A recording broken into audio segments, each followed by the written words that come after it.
Sir नमस्कार। नमस्कार sir. Sir क्या नाम है आपका? सर मेरा नाम कमल कुमार है। कमल कुमार जी, कहाँ से आए हैं आप? सर मैं जिला करनाल, तहसील निसंग, गांव शामली का निवासी हूँ सर। सर संत रामपाल जी महाराज से नाम दीक्षा लेने से पहले आप क्या भक्ति साधनाएं करते थे? सर मैं संत रामपाल जी महाराज से नाम दीक्षा लेने से पहले सभी देवी देवताओं की पूजा करता था। जैसे काली माता होगी, ये हनुमान जी हो गए। सर हिंदू धर्म में प्रचलित वो सभी साधनाएं आप कर रहे थे जो हिंदू धर्म में बताई जाती हैं। आपकी जो माता जी थी वो भजन कीर्तन किया करती थी। तो हम आपसे ये जानना चाहेंगे कि फिर आपने संत रामपाल जी महाराज जी से नाम दीक्षा लेकर के ये नई भक्ति क्यों शुरू की? सर मैं थोड़ा विस्तार से बताना चाहूँगा। सर मैं 2011 में मेरी शादी हुई। तो सर 2000 मतलब शादी होने के बाद 1 साल बाद मेरी घरवाली बीमारी होना शुरू हो गई।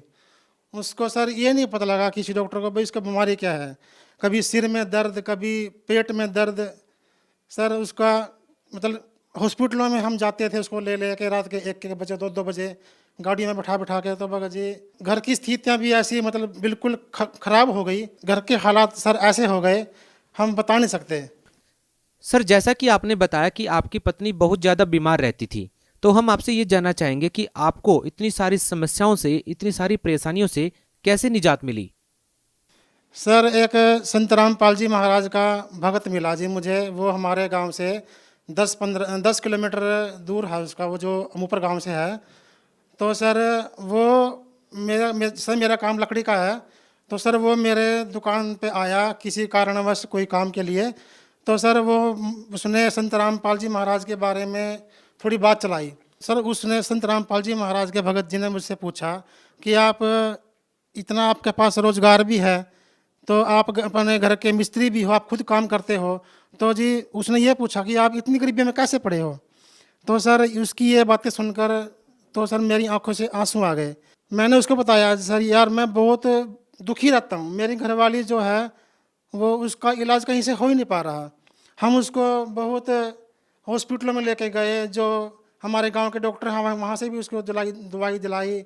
तो सर उसको कहीं से भी कोई भी आरामदारी नहीं मिली। किसी ने जहाँ बता दिया भाई जो हमारे गांव में एक सियाना है जी, उसके पास बहुत दूर से दुनिया भी आती है इलाज करवाने के लिए। तो किसी ने कहा अभी आप उसके पास जाओ तो आपकी घरवाली ठीक हो जाएगी।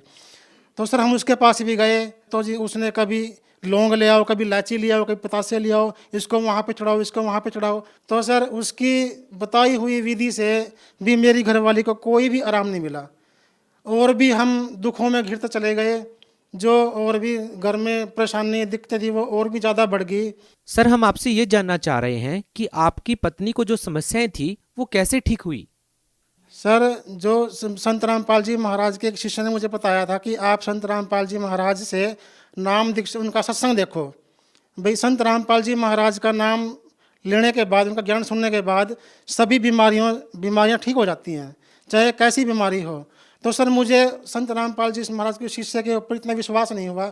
मैं उसके बोला यार तू कैसे बोल रहा है भाई, ऐसे ठीक हो जाएगा, ठीक हो जाएगा। भाई हम करनाल भी इसको लेके गए। सर होता क्या था कि मैं अपनी भगतमती को रात को 1 बजे 2 बजे गाड़ियाँ मतलब बुला बुला के हम इसको वहाँ पे लेके जाते थे। तो मतलब शानों पे भी दिखाया। मंदिर में पुजारी किसी ने बोला भी आप मंदिर पुजारी भाई वो ऐसे देता है, मंत्र देता है, वहाँ पे जाऊँ, वहाँ पे दिखाया। तो संत रामपाल जी महाराज कैसे ठीक कर देंगे। तो सर वो ये तो फिर उसने मुझे अपनी आप बीती बताई भी जैसे भी आज तू है ना, कल मैं भी ऐसा ही था भाई। जो स्थिति आज तेरे ऊपर है मैं भी इतना ही मतलब वो था, बिल्कुल ख़त्म हुआ परिवार था मेरा भी। तो मैं आपको इसलिए बोल रहा हूँ कि आप संत रामपाल जी का ज्ञान देखो, सत्संग देखो, तो आप उनके बारे में आपको ये लगेगा भाई आप देखो ना एक बार ही देखो। तो सर मैं उसकी बात पर थोड़ा विश्वास किया, चलो मैं देखूँगा भाई, सत्संग देखूँगा। तो सर जैसे ही वो गया तो हमने शाम के टाइम संत रामपाल का सत्संग देखा। तो जी वो सत्संग हमारे संग में आ गया। तो मेरी माँ ने भी हाँ भर ली, चलो भी हम नाम दीक्षा ले लेंगे। तो सर उसके बाद मैंने अपनी घरवाली से बोला भाई आप संत रामपाल जी महाराज का नाम मतलब लोगे, आप बिल्कुल ठीक हो जाओगे। तो सर वो ये बोली भाई मैं काली माता की पूजा करती हूँ, मैं अपनी काली माता को नहीं छोड़ सकती, चाहे आप जो मर्जी कर लो, आप ले मम्मी ले कोई ले, मुझे कोई इतराज़ नहीं। तो सर मैंने उसको ये कहा कि अगर जब आप बीमार रहते हो आपकी काली माता को ठीक क्यों नहीं किया, ये बताओ पहले। तो वो ये बोलती थी भी उसकी मर्जी है, वो ठीक करे ना करे, तो मैं नहीं लूँगी। तो सर मैंने उसको एक ऐसी कड़वी कड़वी बातें कही, तो सर उसने मेरी बात को मान लिया, चलो मैं आपके कहने से नाम दीक्षा ले लेती हूँ। तो सर फिर वो संत रामपाल जी महाराज का शिष्य हमें नाम दीक्षा दिला के लाया। तो सर हमें संत रामपाल जी महाराज का नाम दीक्षा लिए कम से कम सर 5 दिन हुए थे। तो सर 5वें दिन ही परमात्मा ने ऐसा चमत्कार हुआ कि जैसे हम जो मंत्र देते हैं संत रामपाल जी महाराज, हम वो मंत्र भक्ति कर रहे थे, हम सारे बैठे थे बेड पर, हम भक्ति कर रहे थे। तो सर उसी टाइम मेरी घरवाली की छाती में दर्द हो गया जी उसी टाइम। तो सर मैंने उसको फ़ोन वैसे उसको बोला, भाई तुम हमें किसका नाम दिला के लिया यार, आप तो बोल रहे थे ये ठीक हो जाएगी, इसको तो भी दर्द हो गया। तो सर वो ये बोला, अभी हम आपके घर पे आ रहे हैं, आप टेंशन मत लो भाई, आप अभी रुको। तो सर वो मेरे घर पे आए, तो उन्होंने देखा, तो वो ये बोले, भाई अभी आप देख ले, भाई आपकी घरवाली अभी 1 मिनट में अभी ठीक हो जाएगी, आपको एक दवाई भी इसको देनी नहीं पड़ेगी। तो सर मुझे विश्वास नहीं हुआ। तो सर उसके बाद जैसे ही हमने भी देखा, तो हम जहाँ प्रणाम करते हैं गुरु जी को, जोत जगाते हैं संत रामपाल जी महाराज की, तो वहाँ पे उसका प्रणाम करवाया मेरी घरवाले का। तो सर वो ये बोल रहे थे अभी आप देख लियो। तो सर उसके बाद मैं यकीन के साथ कह सकता हूँ कि उसके बाद मेरी घरवाली का दर्द ये नहीं पता जी वो कहाँ गया। तो सर उसके बाद अगले दिन वही काम हुआ। तो उसने वो हमें बोल के चले गए थे, वो जो उसके शिष्य थे, संत रामपाल जी के शिष्य थे। तो भगत जी वो ये बोल के गए थे, भाई अगर इसके अंदर कोई ऐसी ओपरी या कोई भूत प्रेत हो तो आप घबराना मत बिल्कुल भी, बस आप जो भी मतलब आपको प्रसाद मिला है या वो मिला है आप उसको वो दे देना और अपना भक्ति मंत्र करते रहना। तो सर उसके बाद उसको मैंने देखा, तो जी मैं पूरा विश्वास से कह सकता हूँ जी, मेरी घरवाली के अंदर से कम 7-8 ओपरी सर बिल्कुल बोल बोल के निकली है। उनसे हमने बात भी की है। तो सर उनसे हमने एक तो ओपरा ये बोला, भाई आप हम तो इसके अंदर क्या कितने बैठे हैं, आप किस किस को निकलवाओगे। तो सर हम तो यही कहते थे, भाई हम संत रामपाल जी के शिष्य हो गए हैं, अब हमने की भक्ति दी हुई भक्ति विधि करते हैं, अब वही करेंगे जो करेंगे। तो सर उसके बाद बिल्कुल ओके होगी, बिल्कुल ठीक होगी। तो जी आज मेरी भगत मती को किसी भी प्रकार की कोई दिक्कत नहीं है, कोई रोग नहीं है, ना ही हम उसके बाद कोई एक भी दवाई खाते हैं। मेरे को भी एक प्रॉब्लम थी सर, जो मेरे को 12 साल की उम्र से हो गई थी। तो सर मेरा काम जैसे लकड़ी का है, मेरा काम है वजन उठाने का। तो सर 12 साल की उम्र में मेरी कमर की रीढ़ की हड्डी में सर एक ऐसी दिक्कत आ गई थी सर, मैं ऐसे भी नहीं हो सकता था बिल्कुल भी। तो सर काम करता था तो बिल्कुल मेरी कमर इतनी दुखती थी, तो सर मेरे को काम छोड़ के बैठना पड़ता था।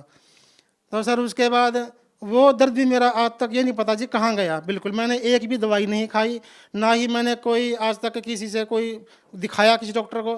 तो सर संत रामपाल जी महाराज का नाम लेने के बाद सर मेरी वो कमर का दर्द भी बिल्कुल गायब हो गया, मेरे बच्चे बिल्कुल ठीक हो गए, मेरी घरवाली बिल्कुल ठीक होगी।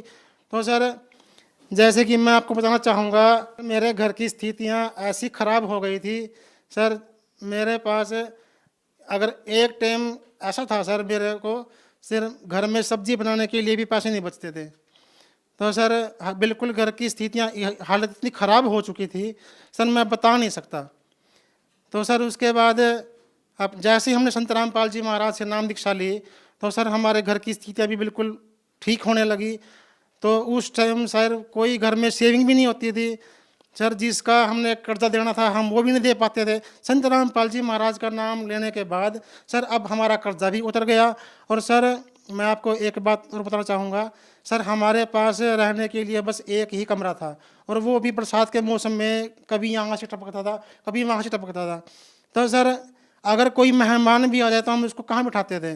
तो आज संत रामपाल जी महाराज की कृपा से आज गुरु जी ने मेरा 2 मंजिली मकान बना दिया सर। मेरे पास कभी एक मोटरसाइकिल लेने के लिए भी सर पैसे नहीं होते थे। आज संत रामपाल जी महाराज की कृपा से मेरे पास एक मोटरसाइकिल भी है और एक टेम्पू फोर व्हीलर भी है। तो सर आज मालिक की सतगुरु रामपाल जी महाराज की दया से मुझे कोई भी दिक्कत नहीं, कोई परेशानी नहीं, बिल्कुल आज भला चंगा कर दिया संत रामपाल जी महाराज ने सर। सर जैसा कि आपने बताया कि आपकी पत्नी बहुत ज़्यादा समय से बीमार थी, भूत प्रेत की बाधा से पीड़ित थी, तो सर हम आपसे ये जानना चाहेंगे कि संत रामपाल जी महाराज ने कोई झाड़ फूक किया या फिर कैसे संत रामपाल जी महाराज से नाम दीक्षा लेने के बाद आपकी पत्नी की जो भूत प्रेत की बाधा थी वो बिल्कुल ठीक हो गई। सर, संत रामपाल जी महाराज ने हमें कोई भी ऐसी क्रियाक्रम नहीं बताया, कोई झाड़ फूक नहीं दिया। संत रामपाल जी महाराज ने हमें सर शास्त्रों के अनुसार भक्ति बताई। उस शास्त्रों के अनुसार भक्ति करने से आज मेरी भगतमती, मेरी घरवाली बिल्कुल ठीक है, बिल्कुल मेरे परिवार में बिल्कुल सुख है सर आज। सर, आप भगत समाज को क्या संदेश देना चाहते हैं? सर, मैं भगत समाज को यही संदेश तो मैं क्या दूं सर, मैं तो एक विनती कर सकता हूं हाथ जोड़कर, तो मैं मतलब विनती कर सकता हूं। पर अगर आज जो भी समाज, मतलब आज समाज बहुत दुखी है, जैसे मैं दुखी था, आज और भी कोई मेरे भाई बहन जो दुखी हैं, मैं तो जी यही कहूँगा जी, आप संत रामपाल जी महाराज का सत्संग टीवी पर आता है, आप उनका सत्संग देखो, और जितनी जल्दी भी हो सके, ये एक एक श्वास बहुत कीमती है। मानुष जन्म दुर्लभ है, ये मिला ना बारंबार, जैसे तरवर से पत्ता टूट गिरे वो भंवर न लगता डर। सतगुरु रामपाल जी महाराज कहते हैं भाई, ये एक एक सांस की कीमत है, यहाँ पे एक पल का कोई भरोसा नहीं है। तो जी संत रामपाल जी महाराज का सत्संग देखो और उनसे नाम दीक्षा लो और अपना कल्याण करवाओ। जी, धन्यवाद। सत साहिब जी।